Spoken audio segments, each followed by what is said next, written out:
Hi hello నమస్తే good evening. ఇవాళ తెలంగాణ హైకోర్టులో తెలంగాణ చీఫ్ జస్టిస్ ముందు ఒక కేసు వచ్చింది.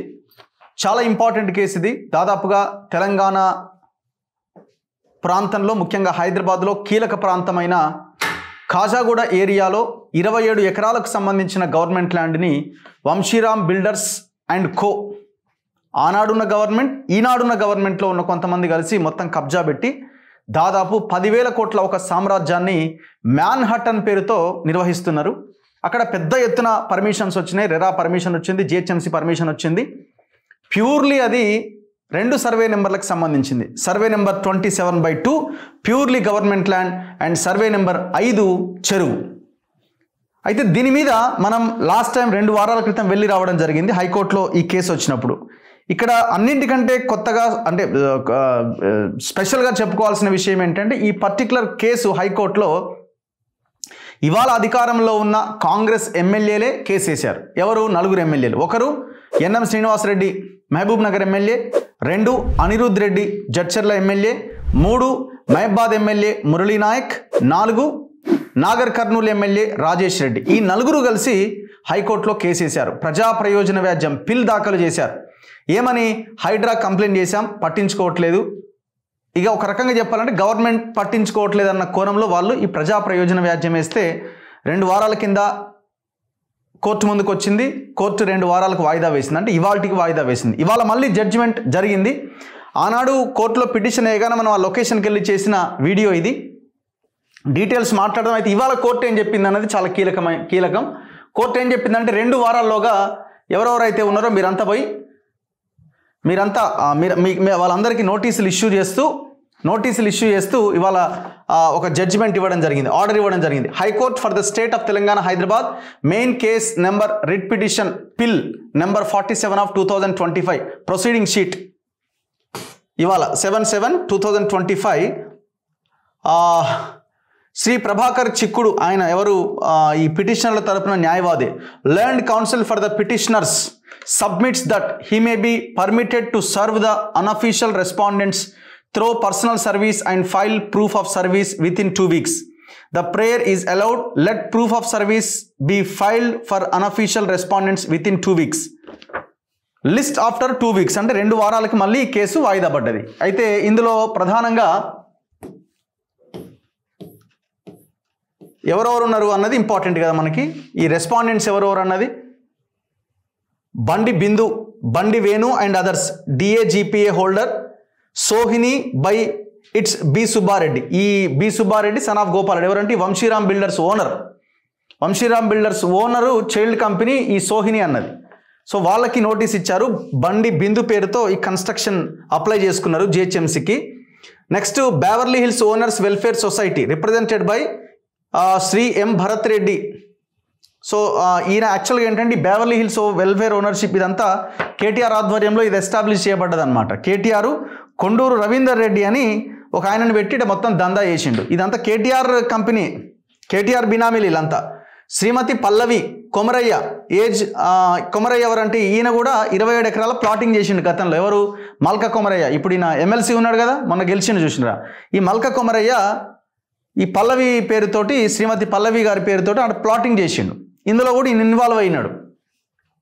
సలాబత్ ఖాన్ సన్ ఆఫ్ ఆయూబ్ ఖాన్ వీళ్ళకి కూడా ఇచ్చారు. ఎందుకంటే ఇప్పుడు 1950s 70s తర్వాత ఒక ముస్లిం సంబంధించిన కొంతమంది వచ్చి ఇప్పుడు ఈ ల్యాండ్ని క్లెయిమ్ చేస్తారనమాట, ఇది మాది అని. దాని తర్వాత మేనేజ్ చేసుకొని రకరకాలుగా దాని తర్వాత కొమరయ్య ప్లాటింగ్ చేస్తాడు. మొత్తానికి 27 ఎకరాలని సైడ్ చేసే ప్రయత్నం చాలా గొప్పగా జరుగుతుంది. అక్కడ ఎవరైతే రైతులు సాగు చేసుకున్నారో రైతుల్ని పక్కన పెట్టేస్తారు, గ్రామంలో ఉన్న వాళ్ళని పక్కన పెట్టేస్తారు. మొత్తం వీళ్ళంతా ఎంటర్ అయిపోతారు అనమాట. ఇంకొకరు సికిందర్ ఖాన్. మొత్తం 5గురికి నోటీసులు ఇవ్వాలి, వాళ్ళు ఇచ్చే రిప్లై తీసుకోవాలి. ఆయన చిక్కుడు ప్రభాకర్ గారు కూడా వాళ్ళకి నోటీసులు ఇవ్వడం జరుగుతుంది, మీరు కోర్టు ఇట్లా చెప్పింది అని. సో మళ్ళీ 2 వారాల తర్వాత ఈ కోర్టు మళ్ళీ విచారణకు వస్తుంది. ఒకవేళ కనుక వాళ్ళు రాకపోతే ఎక్స్ పార్టీ ఆర్డర్ వచ్చే అవకాశం ఉంటుంది. ఇది చాలా ఇంపార్టెంట్ అనమాట. ఇప్పుడు వంశీరామ్ బిల్డర్స్ ఓనర్ ఏం చేయబోతున్నాడు? ఇప్పుడు వంశీరామ్ బిల్డర్స్ ఒక్కరే లేరు, దీని వెనకాల 100% ఈ గవర్నమెంట్లో ఉన్న పెద్దలు కూడా ఉన్నారు. నాకున్న సమాచారం ప్రకారం రైట్ ఆర్ రాంగ్ వాళ్ళే చెప్పాలి. రేవంత్ రెడ్డికి సంబంధించిన వాళ్ళు దాదాపు 5 లక్షల SFT తీసుకున్నారని పొంగులేటి శ్రీనివాసరెడ్డి రెవెన్యూ మంత్రి 300 కోట్లకు మాట్లాడుకున్నారు, 60 కోట్లు ఆల్రెడీ అయిపోయిందని. ఎందుకంటే ఇది ఆషామాషి కాదు, ఇక్కడ దాదాపు ఎకరం 100 నుంచి 150 కోట్లు ఉంటుంది. జిహెచ్ఎంసీ పర్మిషన్ 45 ఫ్లోర్లకు ఇచ్చారు, 45 ఫ్లోర్లు, దాదాపు 8-9 టవర్లు కట్టబోతున్నారు. ఒక్కొక్క ఫ్లాటు ఈజీగా 3 నుంచి 4 కోట్లు వేసుకోండి, ఎన్ని వేల కోట్ల బిజినెస్ ఇది. సో కాబట్టి ఎవరికి వాటా వాళ్ళు పంచుకున్నారు క్లియర్గా. కానీ ఇది గవర్నమెంట్ ల్యాండ్ అని ఎంత మాయ చేసిరు జనాన్ని, మొత్తం వ్యవస్థనే మోసం చేసేసారు. మరి అధికారులు దొంగలంతా ఎట్లా పర్మిషన్ ఇచ్చారు? ఆనాడు అమయ్ కుమారు, నవీన్ మిట్టలు మంచిగా దీన్ని ఖతం చేసి పడేసినారు. ఇప్పుడు ఆల్రెడీ 2007లోనే కలెక్టర్ దీన్ని మొత్తం ప్రోహిబిటెడ్ లిస్ట్లో పెట్టాలని ప్రొసీడింగ్స్ ఇచ్చిన ఆర్డర్స్ ఉన్నాయి, జీవోలు ఉన్నాయి. ఎంత దుర్మార్గం అంటే మనం ఆ చెరువు దగ్గరికి వెళ్తే అసలు చెరువే లేకుండా చేసిరు. ఆ కట్ట కనిపిస్తుంది, తూము కనిపిస్తుంది, అన్నీ ఉన్నాయి. హెచ్ఎండిఏ లేక్స్లోకి వెళ్తే కాజాగూడ ప్రాంతంలో ఉన్న లేక్ని నానక్రామ్గూడ లేక్ అని పెట్టిరు, సర్వే నెంబర్ 5. మొత్తం వాస్తవాల్ని మనం లాస్ట్ 2 వారాల కిందనే బయట పెట్టడం జరిగింది. చూడండి వాడు ఎట్లా కడుతున్నాడో, ఇది లైవ్ లొకేషన్ మ్యాప్, ఇది మీరు చూడండి. నానక్రామ్గూడ లేక్ అంటారు దీన్ని. ఈ రెడ్ కలర్ దంతా చెరువు. ఇక్కడ ఓక్రిడ్జ్ ఇంటర్నేషనల్ స్కూల్ ఉంటుంది, ఈ దారి. ఇక్కడ మ్యాన్హట్టన్ పేరుతో ఈ కన్స్ట్రక్షన్ అంతా ఈ దారి. ఇంకా విచిత్రం ఏంటంటే ఇక్కడ గవర్నమెంట్ ల్యాండ్ తీసుకొని కేటీఆర్ దందా గవర్నమెంట్ ల్యాండ్ తీసుకొని దాదాపు ఒక 20 ఫీట్లో 60 ఫీట్ల రోడ్ అనుకుంటే, 60 ఫీట్ల రోడ్ వేసిండి. ఇక్కడ 60 ఫీట్లో 100 ఫీట్ రోడ్ 100 ఫీట్ రోడ్ వేసిండు గవర్నమెంట్ ల్యాండ్ తీసుకుని. ఎవరి కోసం? వీని కోసం, ఈ వంశీరామ్ బిల్డర్స్ కోసం. ఇక్కడ 100 ఫీట్ల రోడ్ వేసిండు కేటీఆర్ ఆనాడు. ఇక ఇది గవర్నమెంట్ ల్యాండే. 27/2 సర్వే నెంబర్, 27 సర్వే నెంబర్లో ఓవరాల్గా మొత్తం ఎంత ఉంది? దాదాపు 64 ఎకరాల 26 గుంటల భూమి ఉంది 27 సర్వే నెంబర్లో. దాన్ని 1974-75లో సబ్ డివిజన్ చేసి 27/1లో 57 ఎకరాలు 26 గుంటలు, 27/2లో 2 ఎకరాలు, 27/3లో 5 ఎకరాలు. కానీ 27/2 ఇప్పుడు వీళ్ళు 27 ఎకరాలు క్లెయిమ్ చేస్తారు. కానీ ఆనాడు సబ్ డివిజన్ అయింది కేవలం 2 ఎకరాలే. అంతే, ఇష్టం వచ్చినట్టు మార్చుకున్నారు ఎవరికి వాడు. ఇది చూడండి, ఈ రెడ్ కలర్ అంతా చెరువు, ఇదంతా FTL, ఈ పింక్ వరకు బఫర్. వీడు ఏడ కడుతున్నాడు. ఇప్పుడు ఇది సర్వే నెంబర్ 5, ఇది కూడా లేపేసిండు. మీరు అనుకునేది ఇక్కడ లేదు కదా కన్స్ట్రక్షన్, ఈయనే ఉంది కదా, ఇది మొత్తం చదును వేసేసి మొత్తం మూసిపడేసిండు. ఇక్కడ కొన్ని పదుల దాదాపు 20-30 తాటి చెట్లు ఉండే, మొత్తం కొట్టిపడేసిండు. ఆ గ్రామంలో ఉన్న వాళ్ళు అడిగితే చెప్తారు. ఇప్పుడు ఇది ఓక్రిడ్జ్ స్కూల్ ఉంటుంది. ఇక్కడ మొత్తం రెడ్ మిక్స్ ప్లాంట్ పెట్టిండి. ఇక్కడ ఇది మొత్తం కన్స్ట్రక్షన్ నడుస్తుంది. ఇదంతా ఖతం చేస్తున్నాడు ఈ ల్యాండ్ మొత్తం. ఇది గవర్నమెంట్ ల్యాండే, ఇది చెరువు. ఇది లేపిండి, ఇప్పుడు ఇది లేపబోతున్నాడు. ఎవడు వీడికి పర్మిషన్ ఇచ్చింది? గింత ఘోరంగా తయారయ్యారు మొత్తం మీరు. ఇప్పుడు 4 ఎమ్మెల్యేలు పిల్లేసిరు, మరి అది మీరు నిలబడాల్సిందే. ఇప్పుడు పిల్లేసిరు కాబట్టి దాని నుంచి వెనక్కి రావడానికి కూడా అవకాశం ఉండదు. మరి ఎట్లా మేనేజ్ చేస్తారన్నది చూడాలి. ఎందుకంటే దొంగలు కదా వీళ్ళు, ఏదైనా మేనేజ్ చేయడానికి ప్రయత్నం చేస్తారు. అవసరమైతే కోర్టును తప్పుదోవ పట్టించో ఇంకోటి చేయడానికి కూడా ప్రయత్నం చేస్తారు. ఎంత భయంకరమైన విషయం ఇది. అన్ని ఏ రికార్డు చూసినా మీ గవర్నమెంట్ ల్యాండ్ అనే ఉంటుంది. అది 27/1 30 ఎకరాలు చూపిస్తున్నాడు ఇందులో. ఎక్కడ ఇది? ప్రోహిబిటెడ్ లిస్ట్లో ప్రభుత్వ భూమి. ఇగో ఈ పేరుతో మ్యాన్హట్టన్ బై వంశీరామ్. దయచేసి ఇలా కొనకండి. ఎవరన్నా కొంటే వాడి గల్లాబట్టి పైసలు వసూలు చేయండి.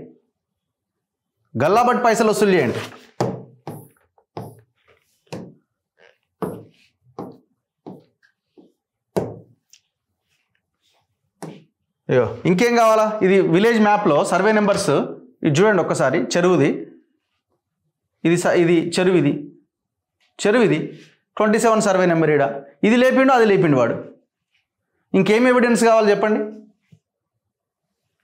ఇగో సర్వే నెంబర్ 5 3 ఎకరాలు 24 గుంటలు కొత్త చెరువు శిఖం అవతల పడేసిండు మొత్తాన్ని. 27 సర్వే నెంబర్లో కూడా 2 ఎకరాల 33 గుంటలు గవర్నమెంట్ ల్యాండ్ కింద చూపిస్తున్నారు చూడండి. ఇందులో కూడా గింత ఘోరంగా తయారయ్యారు. 34 గుంటల భూమి గవర్నమెంట్ ల్యాండ్ ఉన్నది. అంటే ఓపెన్ దందా మొత్తం 6 ఎకరాల 21 గుంటలు. అంటే చెరువు భాగం కొంత 27 సర్వే నెంబర్లో కూడా ఉంది అని చెప్తున్నారు. ఇది ఆధారం కాదా? మరి రేవంత్ రెడ్డి కనిపిస్తలేదా? హైడ్రా కనిపిస్తలేదా? కనబడదు. హైడ్రాకి గోడ కట్టిండా ఎవడన్నా? ఆ గోడ కనిపిస్తుంది. ఆ గోడను కూల్చి వచ్చి సంబరాలు చేసుకుంటారు వీళ్ళు. సున్నం చెరువుని క్లీన్ చేసి ఏదో చేద్దామని ప్రయత్నం చేస్తున్నారు కదా. మరి ఈడెందుకు చేస్తలేరు? ఈ కాజాగూడ లేక్ క్లీన్ చేసి చెరువు తయారు చేయాల్సిన అవసరం లేదా? ఈ కేసుని చిక్కుడు ప్రభాకర్ గారు వాదిస్తున్నారు. ఒక్కసారి హలో సార్, నమస్తే. నమస్తే సార్.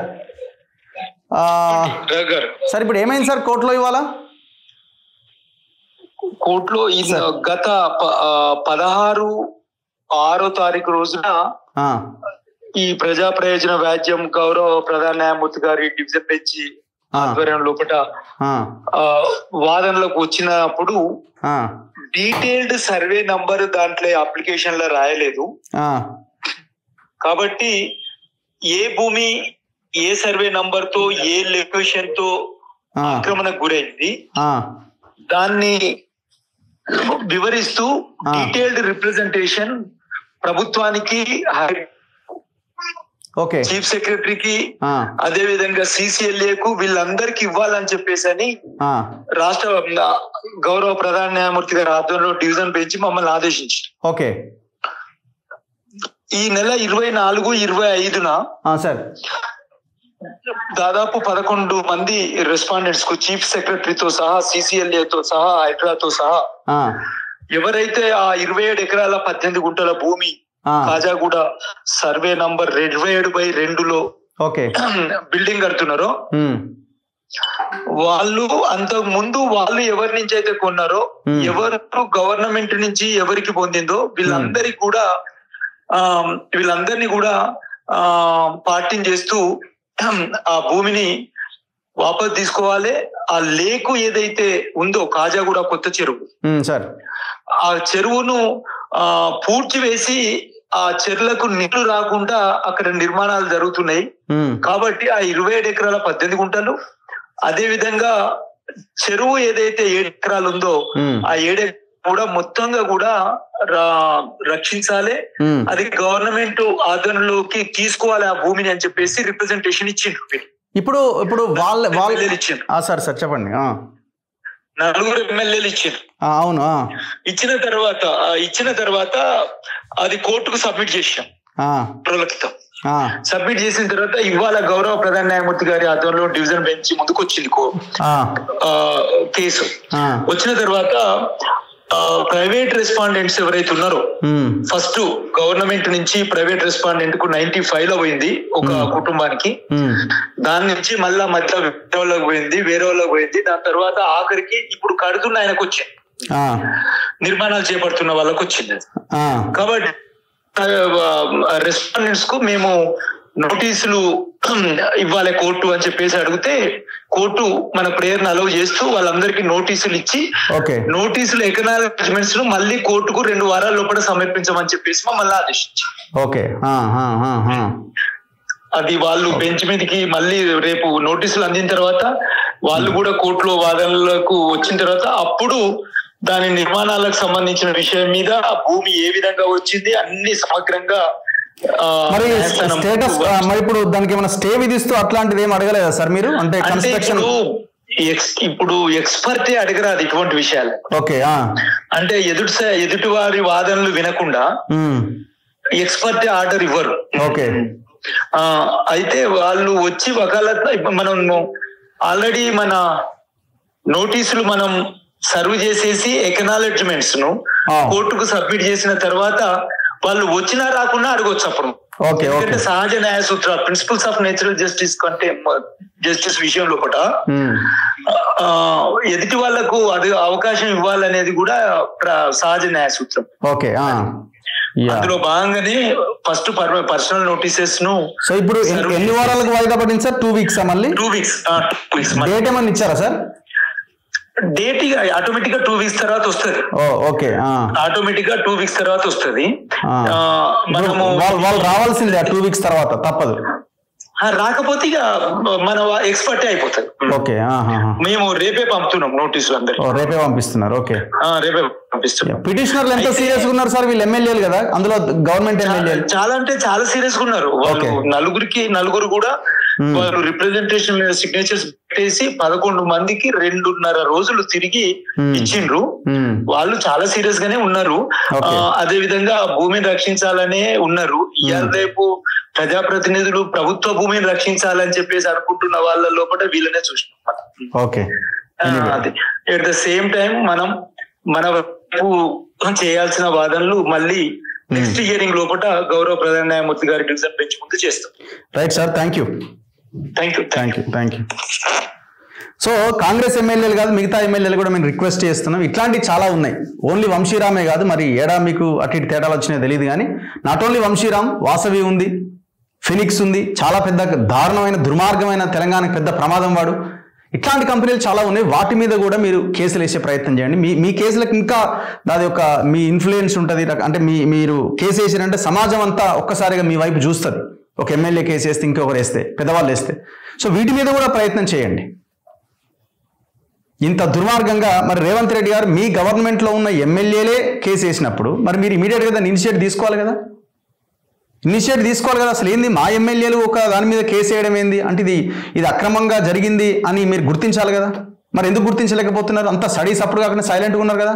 మరి ఒక్క బీఆర్ఎస్ అడుగుతలేడుగా, కాంగ్రెస్ ఎమ్మెల్యేలు కేసు వేసిర్రు, ఇది ఎట్లనా, ఇది గవర్నమెంట్లో ఉన్న వాళ్ళు ఎట్లా కేసు వేస్తారని ఎవరు అడుగుతలేరుగా. మీకు అడ్వాంటేజ్ కదా ఇది, మీరు వాడుకోవచ్చు కదా. వాడరు, ఎందుకంటే వాళ్ళు కూడా ఉన్నారు కాబట్టి. మరి బీజేపీ వాళ్ళు ఎటు పోయారు? బీజేపీ మరి వాళ్ళు కూడా ఉన్నారు కాబట్టి. వంశీరామ్ బిల్డర్స్ అందరి బంధువేనా? గిట్లా తయారైన తెలంగాణలో రాజకీయాలు. ఇక వీళ్ళు ప్రజల కోసం పనిచేస్తారా?